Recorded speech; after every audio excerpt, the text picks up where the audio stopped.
ਵਾਹਿਗੁਰੂ ਜੀ ਕਾ ਖਾਲਸਾ ਵਾਹਿਗੁਰੂ ਜੀ ਕੀ ਫਤਿਹ।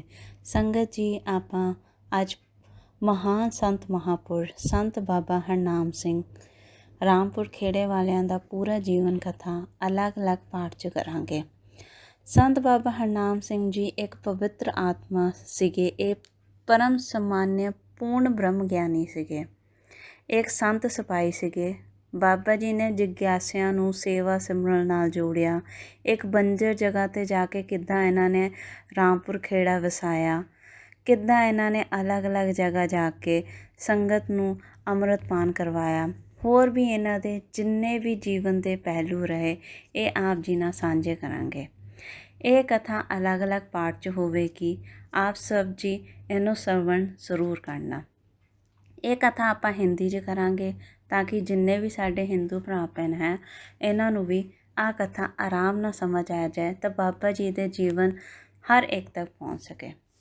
बाबा जी का जन्म संत बाबा हरनाम सिंह जी का जन्म जिला होशियारपुर की तहसील दसूहा के गांव दुग्गो कला में सन 1897 में हुआ। इस पवित्र आत्मा ने गुरु सिख भाई अक्षर सिंह जी के घर में माता नारायण कौर जी के घर जन्म लिया। आप जी के पिताजी कृषि कार्य करते थे और दोनों सौभाग्यशाली जीवन धार्मिक रुचियों वाले थे।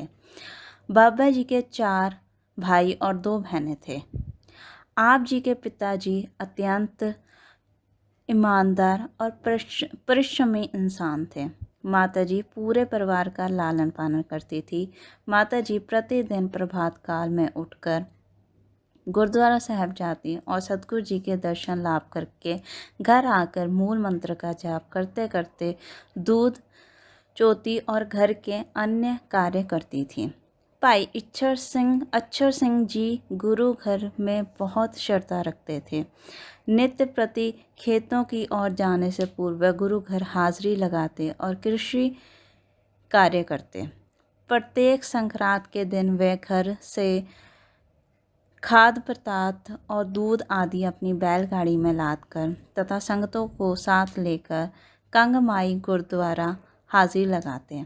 कथा कीर्तन सुनने के पश्चात घर वापस लौटते। पिताजी के साथ संगत में जाने का समय आप जी को बचपन से ही मिलता रहा। बाबा जी स्वयं बताया करते थे कि माता जी की ओर से उन्हें विशेष हिदायत होती थी कि चलते समय ध्यान पाँव की ओर रखना है ताकि रास्ते में चींटियाँ पाँव के नीचे आकर ना मर जाएं। किसी पंछी का घोंसला नहीं उतारना और ना ही पंछियों के अंडे को फोड़ना है। किसी भी वस्तु को उठाना नहीं है और ना ही किसी से लड़ाई झगड़ा करना है। शाम के समय पिताजी बच्चों को सोने से पूर्व कई धार्मिक साखियाँ सुनाते थे।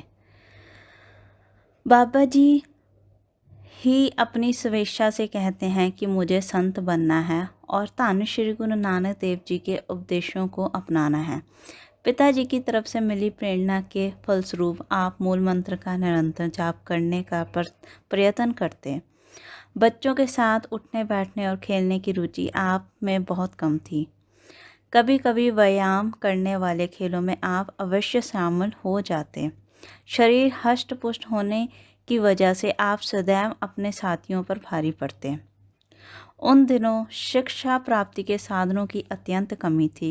शिक्षा केंद्र भी यदा कदा शहरों में होते थे। अंत आप स्कूली शिक्षा ग्रहण नहीं कर पाए। उस समय गुरुद्वारा साहब के ग्रंथी सिंह ही बच्चों को गुरुमुखी सिखाने का कर्तव्य निभाते थे। आप जी के मन में तीव्र इच्छा थी कि आप भी गुरुमुखी का अक्षर ज्ञान प्राप्त करके गुरबाणी का पाठ करते।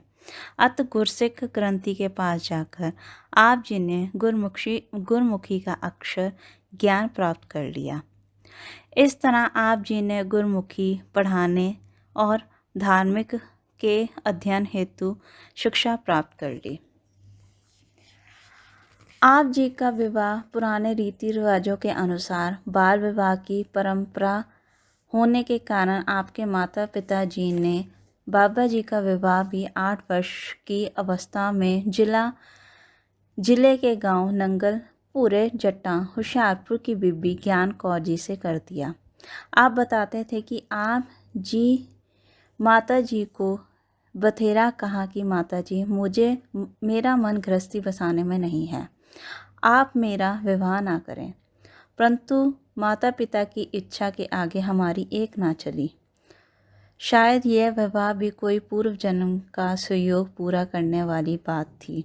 लगभग 1 वर्ष के भीतर ही, जबकि अभी बीबी ज्ञान कौर जी दोबारा गांव तुग्गो कला आए भी नहीं थे, प्लेग की बीमारी से बीबी जी ने शरीर त्याग दिया। सास ससुर ने छोटी बेटी का रिश्ता बाबा जी से करने की बात सरदार अक्षर सिंह जी से की, परंतु जब बाबा जी को इस बात का पता चला तो आपने अत्यंत दृढ़ता से अपनी माता जी को ये शब्द कहे कि माता जी, मैंने बिल्कुल गृहस्थी नहीं बसानी है। यदि आपने पहले विवाह की तरह मेरा रिश्ता यहाँ जोड़ दिया तो यह बीबी भी जल्द ही मर जाएगी। अंत मेरे विवाह का ख्याल छोड़ दें। बाबा जी ने दृढ़ता से भरे हुए कथनों से माता पिता जी के हृदयों को प्रेरणा दी और उन्होंने बीबी ज्ञान कौर जी के माँ बाप को स्पष्ट शब्दों में विवाह से मना कर दिया। बाबा जी ने आजीवन जत सत रहते हुए अपनी सूरती गुरु चरणों से लवलीन करके अपना जीवन बिताया। आगे के पाठ में हम आपको बताएंगे कैसे बाबा जी सतगुरु श्री गुरु ग्रंथ साहिब जी की शरण में आए, साधु संतोष दास से कैसे उनको निराशा प्राप्त हुई। ऐसे और उनके जीवन के पहलू हम आपको अगले पाठ में बताएंगे। संगत जी, आप जी ਨੂੰ ਇਹ कथा बाबा जी का जीवन पढ़ के सरवण करवाई गई है। अगर आप जी बाबा जी का जीवन परचेस करना चाहते हो तो गुरुद्वारा रामपुर खेड़े हुशियारपुर आप जी ਨੂੰ फ्री ऑफ कॉस्ट मिल जाएगा। वाहेगुरु जी का खालसा, वाहेगुरु जी की फतेह।